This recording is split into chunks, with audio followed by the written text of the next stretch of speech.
जय मसीह की। तो आज मैं आप सबको एक कहानी बताने वाली हूँ। तो एक परिवार होता है जहाँ माता पिता और एक बच्चा रहता है।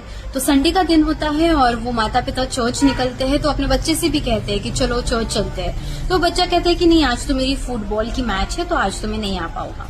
तो माँ बाप उसे कन्विंस करते हैं कि चर्च जाना चाहिए, मिस नहीं करना चाहिए, पर वो बच्चा नहीं सुनता। माँ बाप चर्च चले जाते हैं, फिर बच्चा अपने घर से निकलता है। घर से निकलने पे उसे दो रास्ते दिखते हैं। एक रास्ता जाता है चर्च की ओर और एक रास्ता जाता है फुटबॉल ग्राउंड की ओर। और वो सोचता है कि क्या करे, उसको समझ नहीं आता। फिर वो अपने फुटबॉल को पैर की तरफ रखता है और वो कहता है कि मैं इस बॉल को किक करूंगा, जिस डायरेक्शन में ये बॉल जाएगा मैं वहीं पर जाऊंगा। तो जब पहली बार वो करता है तो वो बॉल चर्च की तरफ जाता है। फिर कहता है नहीं, और एक बार। दूसरी बार करता है, फिर भी चर्च की ओर जाता है। तीसरी बार करता है तो भी चर्च की ओर जाता है। चौथी बार करता है तो भी चर्च की ओर जाता है। और फिर कहते हैं कि नहीं, अभी आखिरी बार करूंगा। पांचवी बार जब करता है तब वो बॉल जाता है फुटबॉल ग्राउंड की ओर। कहता है कि नहीं, ये सही है, मैं इसके साथ ही जाऊंगा। फिर वो जाता है फुटबॉल खेलने, वहां पे वो गिर जाता है, उसके पैर की हड्डी टूट जाती है और डॉक्टर कहते हैं कि बहुत समय तक वो उस फुटबॉल को नहीं खेल पाएगा।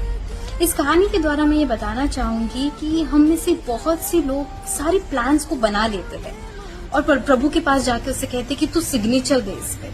हम परमेश्वर की योजना को पूछते नहीं है। हम बहुत बार परमेश्वर से साइंस मांगते हैं कि तू बता प्रभु कि तेरी योजना क्या है, पर कहीं ना कहीं मन में हम चाहते हैं कि हमारी ही योजना जो है वो पूरी हो। और बहुत जरूरी है कि हम परमेश्वर की योजना को समझें। हम रोते हैं कि प्रभु पत्थर दे, प्रभु पत्थर दे, पर प्रभु कहता है पर मैं तुझे तो सोना देना चाहता हूँ, तो क्यों पत्थर के लिए रोता है।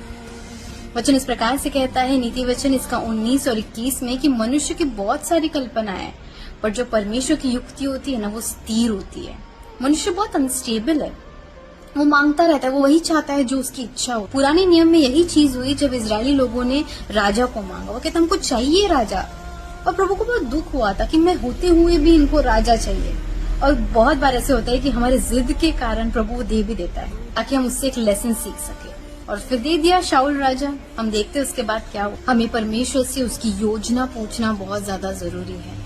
वचन इस प्रकार से कहता है कि परमेश्वर की योजना हमारे भले की है, हमारी कुशल की है, हानि की नहीं। तो परमेश्वर की प्लान्स पर भरोसा रखना, और अगर उसकी तरफ से कोई उत्तर आया है तो आया। प्रभु ने कह दिया सो कह दिया।